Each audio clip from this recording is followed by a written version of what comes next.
पिछले 12 घंटों के अंदर ईरान, अमेरिका और इजराइल से जुड़े सारे अपडेट मैं आपको बताऊंगा। देखिए, इस वक्त जो सबसे अहम खबर आ रही है, जो एमओयू साइन हुआ था ईरान और अमेरिका के बीच, उसके चंद घंटों के अंदर इस एमओयू की शर्तों की धज्जियां उड़ गई हैं और नेतन्याहू ने एक बार फिर लेबनान के कई इलाकों पर हमले शुरू कर दिए। देखिए, इस एमओयू की सबसे अहम शर्त यह थी कि लेबनान में शांति होनी चाहिए, लेबनान पर हमला नहीं होना चाहिए। इजराइल की फोर्स लेबनान से पीछे हटेगी, वापस आएगी, लेकिन ये दोनों ही शर्तें मानने से नेतन्याहू ने साफ साफ इनकार कर दिया है और इजराइल की सेना की तरफ से लेबनान में हमले जारी हैं। और उसका नतीजा यह है, ईरान की सेना ने, आईआरजीसी ने एक बड़ा एक्शन लेते हुए अपनी फोर्सेस को अलर्ट मोड में डाल दिया है।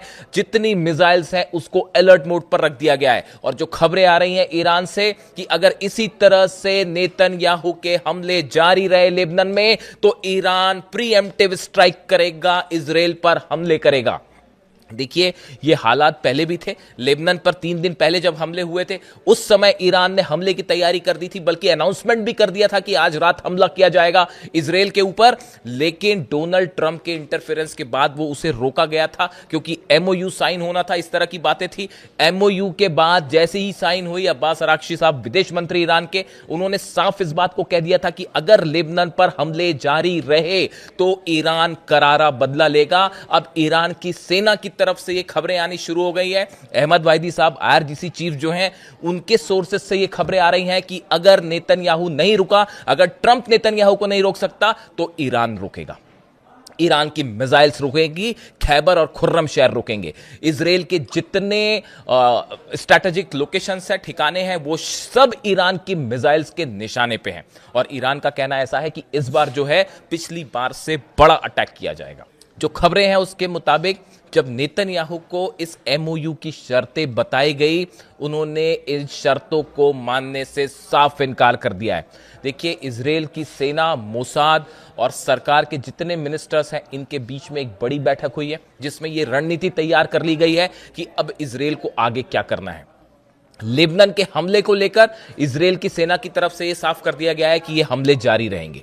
दूसरी चीज, लेबनान से जहां तक फोर्सेस के वापस आने का सवाल है, जिसको लेकर यह कहा गया था कि अगले कुछ दिनों में इजराइल की सेना वापस आएगी, इसके लिए भी नेतन्याहू तैयार नहीं। इजराइल की सीरिया की जिस जमीन पर कब्जा कर रखा है इजराइल ने, वहां से भी वो पीछे आने को तैयार नहीं है। यानी लेबनान को लेकर ईरान और इजराइल के बीच एक बार फिर जंग होनी तय मानी जा रही है। देखिए, इसके अलावा डोनाल्ड ट्रंप का एक बड़ा बयान सामने आया है। डोनाल्ड ट्रंप ने एमओयू साइन होने के बाद एक बार फिर ईरान को धमकी दी है कि अगर ईरान ने शर्तों को नहीं माना तो ईरान पर बमबारी की जाएगी।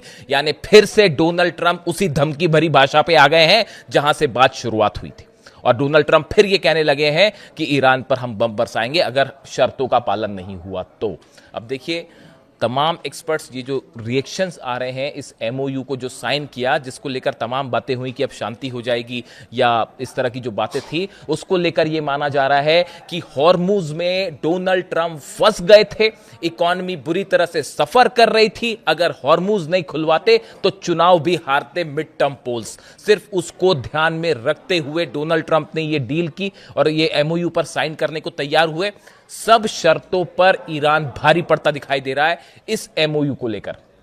सिर्फ एक शर्त है, मैंने कल भी इसका जिक्र किया था, मैं कुछ फैक्ट्स आने के बाद उसको एक्सप्लेन करूंगा कि कैसे सिर्फ एक शर्त है जिस पर ईरान जो है वो बैकफुट पर दिखाई दे रहा है। बाकी 13 शर्तों पर ईरान ने लीड बनाई। अब सवाल यह है कि आखिर डोनाल्ड ट्रंप इतना ज्यादा क्यों झुक गए? क्या इसके पीछे कोई बड़ी साजिश है, कोई बड़ा प्लान है जो कि ट्रंप और नेतन्याहू, दिखाया यह जा रहा है कि ट्रंप और नेतन्याहू के बीच में जो है वो दुश्मनी हो गई है और नाराज हैं, इस तरह की बातें हैं। लेकिन क्या सच्चाई यह है कि पीछे से एक बड़ी साजिश ईरान के लिए तैयार है और ईरान ने उसका पलटवार करने का जो है वो रास्ता खोज निकाला है?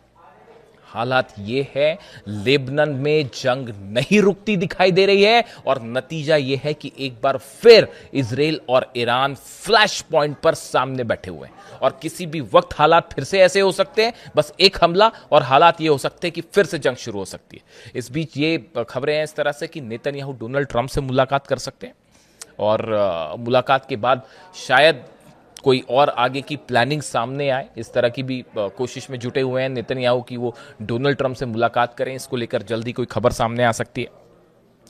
देखिए, हालात अभी इस समय वर्तमान में हालात सिचुएशन ये है कि जितने एमओयू के पॉइंट्स थे उनमें किसी को लेकर कोई इंप्लीमेंटेशन शुरू नहीं हुआ है सिवाय हॉर्मूज खोलने के। अमेरिका की फोर्सेस अभी भी उन्हीं हालात में हैं जैसे पहले थी। वो अगले कुछ दिनों बाद वहां से पीछे हटेंगी जैसा बताया जा रहा है। कुछ जहाज़ों को ज़रूर ईरान निकाल पाया है वहां से, ब्लॉकेट के बावजूद। वो ज़रूरी था निकालना, तो वो ज़रूरी था निकालना, वो शुरू हो चुका है। लेकिन अभी ना तो हॉर्मूज पूरी तरह से खुला है, ना अमेरिका की सेना पीछे हटी है। और जिस तरह की बयानबाजी हो रही है, जेडी वेंस का जो बयान आया है अमेरिका के उपराष्ट्रपति का, वो ये कह रहे हैं कि हमने सत्ता परिवर्तन को लेकर, वो इस तरह के बयान दे रहे थे कि लोगों की को खून बहाने वाले और लोगों की हत्या करने वाले लीडर्स जो हैं अब वो खत्म हो गए। क्या वो ये शब्दों का इस्तेमाल अली खामने साहब के लिए कर रहे थे? क्या ऐसी भाषा ईरान को स्वीकार होगी? क्या ऐसी भाषाओं के बाद डील आगे चल पाएगी? सोचना चाहिए अमेरिका को और अमेरिका के नेताओं को। अभी देखिए हालात ये है, एमओयू के बाद तनाव बिल्कुल कम नहीं है। चीन की तरफ से पहले कह दिया गया है कि अगले दौर की बातचीत मुश्किल होती दिखाई दे रही है।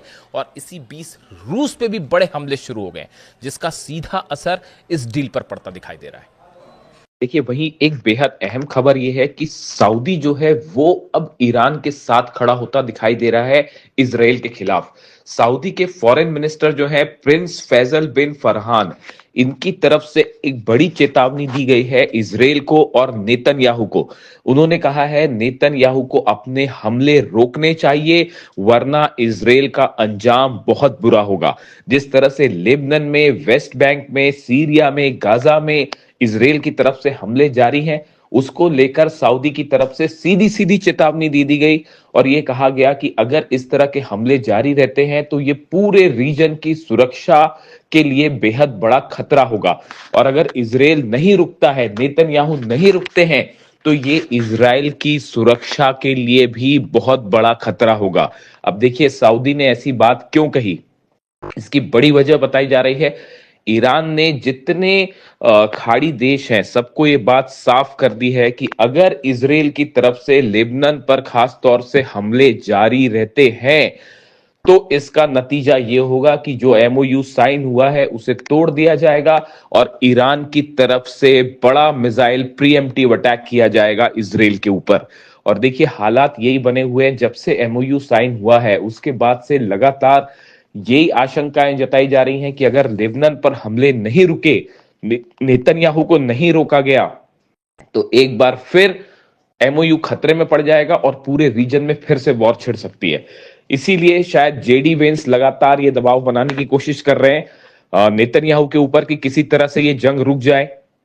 कल भी जेडी वेंस के बयान सामने आए कि इजराइल जो है वो सिर्फ अमेरिका की हथियारों के दम पर ही जो है आज सुरक्षित है। इस तरह के बयान जेडी वेंस की तरफ से आए, लेकिन उसके बावजूद बेहद मुश्किल है नेतन्याहू को रोकना। और जिस तरह की खबरें हैं उसके मुताबिक नेतन्याहू ने एक बड़ा ऑपरेशन का प्लान शुरू कर दिया है कि कैसे ईरान के खिलाफ एक बड़ा ऑपरेशन छेड़ा जाए। इसके लिए बैठकों का दौर जारी है इजराइल में। साथ ही देखिए खबरें ये भी हैं कि इजराइल ने अपनी सेना को तैयार रखा है, एयरफोर्स तैयार है और ये कहा जा रहा है कि बस नेतन्याहू जैसी जब भी ऑर्डर करते हैं इजराइल हमला करने के लिए तैयार है। लेकिन जो अभी हालात हैं उसके मुताबिक डोनाल्ड ट्रंप की पहली प्रायोरिटी है किसी तरह से हॉर्मूज पूरी तरह से खुले, तेल जो है तेल सप्लाई सुनिश्चित हो ताकि अर्थव्यवस्था नियंत्रण में आए, ताकि आने वाले चुनाव में डोनाल्ड ट्रंप को नुकसान ना हो, मिड टर्म पोल्स में डोनाल्ड ट्रंप को नुकसान ना हो। इस बात पर पूरा फोकस है डोनाल्ड ट्रंप का। यही वजह बताई जा रही है कि ये एमओयू साइन किया गया है, लेकिन एमओयू के जो दूसरे दौर की बातचीत होगी उसको लेकर एक बार फिर ईरान के संसद के स्पीकर गलीबाफ साहब की तरफ से बयान आया है कि अगर आने वाले दौर में अमेरिका की तरफ से फिर पहले की तरह मुश्किल और जरूरत से ज्यादा डिमांड्स रखी गई तो ये एमओयू खतरे में पड़ जाएगा। यानी ईरान इस बात को जानता है कि अमेरिका बातचीत के दौरान एक बार फिर अपनी बात से पलट सकता है और यूरेनियम को लेकर, न्यूक्लियर प्रोग्राम को लेकर ऐसी शर्तें सामने रख सकता है, ऐसी मांग सामने रख सकता है जो एमओयू का हिस्सा नहीं है। देखिए, एमओयू में बहुत सारी चीजें ऐसी हैं जो साफ नहीं है, क्लियर नहीं है। इसीलिए कहा जा रहा है कि अमेरिका की तरफ से अगर जरूरत से ज्यादा मांगे रखी जाती हैं तो ईरान उनका पालन नहीं करेगा और एमओयू तोड़ दिया जाएगा और फिर जंग ही आखिरी रास्ता होगा। यानी हालात ऐसे हैं, एक तरफ नेतन्याहू रुकने को तैयार नहीं है, दूसरी तरफ ईरान की खैबर मिसाइल्स तैयार है। ईरान की सेना कह रही है कि अब नेतन्याहू का इलाज, इजराइल का इलाज खैबर मिसाइलों से किया जाएगा। इन हालात में एमओयू कितने दिन तक टिका रहेगा, इसको लेकर सबके मन में बड़ी आशंकाएं हैं।